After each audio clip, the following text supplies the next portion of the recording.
મિત્રો, અમેરિકાના નવા ચૂંટાયેલા રાષ્ટ્રપતિ ડોનાલ્ડ ટ્રમ્પે ગુજરાતી મૂળના કશ્યપ એટલે કે કાશ પટેલને તપાસ agency federal bureau of investigation FBIના આગામી ડિરેક્ટર તરીકે નિયુક્ત કર્યા છે. ટ્રમ્પે શનિવારે તેમના social media platform Truth Social પર એક પોસ્ટમાં આ જાહેરાત કરી હતી. મિત્રો, સ્વાગત છે આપનું રિયલ વોઇસ ઓફ ઇન્ડિયા રિવોયમાં. મારું નામ છે નેહલ મોદી. ટ્રમ્પે social media platform Truth Social પર કાશ પટેલના ભૂતકાળના કામની પણ પ્રશંસા કરી હતી. આ પહેલાં કાશ પટેલે ટ્રમ્પના પ્રથમ કાર્યકાળ દરમિયાન સંરક્ષણ મંત્રાલયમાં chief of staff, national intelligence deputy director અને નેશનલ સિક્યોરિટી કાઉન્સિલમાં આતંકવાદ વિરોધી કાર્યક્રમોમાં સિનિયર ડિરેક્ટર તરીકે મહત્વપૂર્ણ જવાબદારી નિભાવી હતી.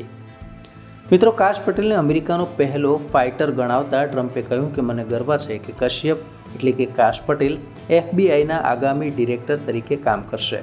કાશ એક તેજસ્વી વકીલ છે તેમજ ઇન્વેસ્ટિગેટર છે. કાશ પટેલના વખાણ કરતા ટ્રમ્પે તેમને અમેરિકા ફર્સ્ટ ફાઇટર કહ્યા.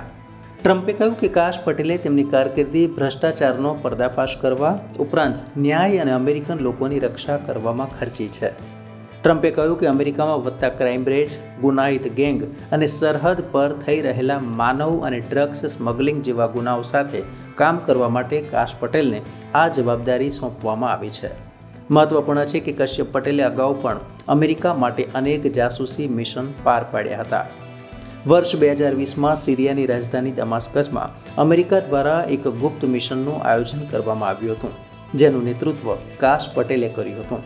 સિરિયા દ્વારા ધરપકડ કરવામાં આવેલા સાયકોથેરાપિસ્ટ મઝદ કમલમાઝ અને પત્રકાર ઓસ્ટિન ટાઇસનની મુક્તિ માટે એ મિશન યોજવામાં આવ્યું હતું.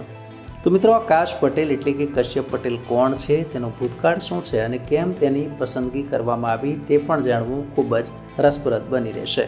કહેવાતા જગત જમાદાર અમેરિકામાં રિપબ્લિકન પાર્ટીના ઉમેદવાર ડોનાલ્ડ ટ્રમ્પે વર્ષ 2024ની રાષ્ટ્રપતિ પદની ચૂંટણીમાં સત્તારૂઢ ડેમોક્રેટિક પાર્ટીના મહિલા ઉમેદવાર અને ભારતીય વંશના કમલા હેરિસને હરાવીને બાજી મારી લીધી છે અને હવે તેઓ અમેરિકાના 47માં રાષ્ટ્રપતિ બની રહ્યા છે.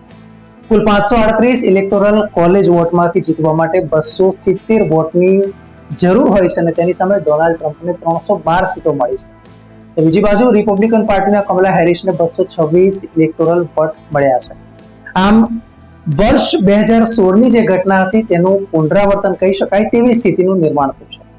2016માં પણ રિપબ્લિક પાર્ટીના ઉમેદવાર ડોનાલ્ડ ટ્રમ્પે ડેમોક્રેટિક પાર્ટીના એક મહિલા ઉમેદવાર હિલેરી ક્લિન્ટનને પરાજય આપ્યો હતો.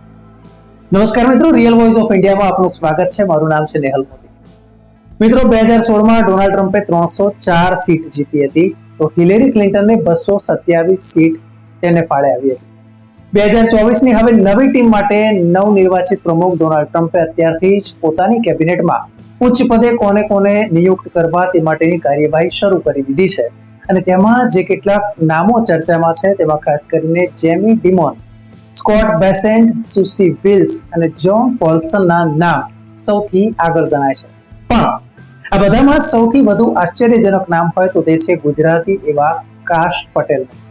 કાશ પટેલ કે જેનું મૂળ નામ કશ્યપ પટેલ છે અને તેઓની નિયુક્તિ અમેરિકાની આંતરરાષ્ટ્રીય જાસૂસી સંસ્થા સેન્ટ્રલ ઇન્ટેલિજન્સ એજન્સી એટલે કે CIA ના વડા તરીકે થાય તેવી ચર્ચા છે. મતલબ કે ટ્રમ્પ વહીવટી તંત્રમાં સેન્ટ્રલ ઇન્ટેલિજન્સ એજન્સી છે ત્યાં હવે તેઓ ડિરેક્ટર બની શકે છે.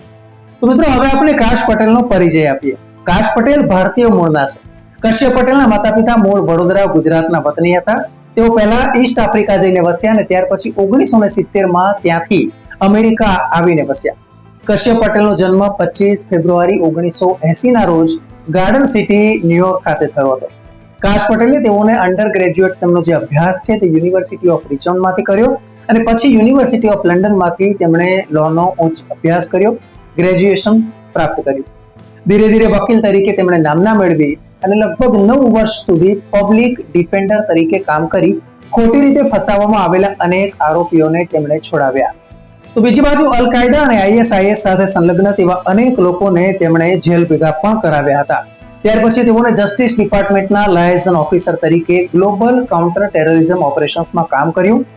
Joint special operation command JSOS નીચે કામ કરતી સંસ્થા છે જેનું મુખ્ય કામ જાસૂસીનું છે. તેઓ ટ્રમ્પના અગાઉના શાસનકાળમાં deputy assistant to the president તરીકે મહત્વની સેવા આપી હતી. ત્યારે આ બધી જ ગણતરીએ ટ્રમ્પ તેઓને CIA ના ડિરેક્ટર તરીકે નિયુક્ત કરે તેમાં કોઈ આશ્ચર્ય નથી. ત્યારે હવે ટ્રમ્પની બીજી ઇનિંગમાં અમેરિકાના વિકાસમાં કેટલો ફાળો આપે છે તેના પર સૌની નજર મંડરાયેલી છે. મિત્રો, આપને આ વિડીયો પસંદ આવ્યો હોય તો આપને લાઈક ચોક્કસથી આપજો, ચેનલને સબસ્ક્રાઇબ કરશો. ન્યૂઝ, વ્યૂઝ અને એનાલિસિસ માટે આપ જોતા રહો રિવોઇડ. નમસ્કાર. મિત્રો, આપ યુટ્યુબ ઉપરાંત ફેસબુક, ઇન્સ્ટાગ્રામ, એક્સ સોશિયલ મીડિયાથી પણ અમારી સાથે કનેક્ટ રહી શકો છો. દેશ વિદેશના તમામ સમાચારો વાંચવા માટે અમારી વેબ પોર્ટલ revoy.in ઓપન કરશો. ધન્યવાદ.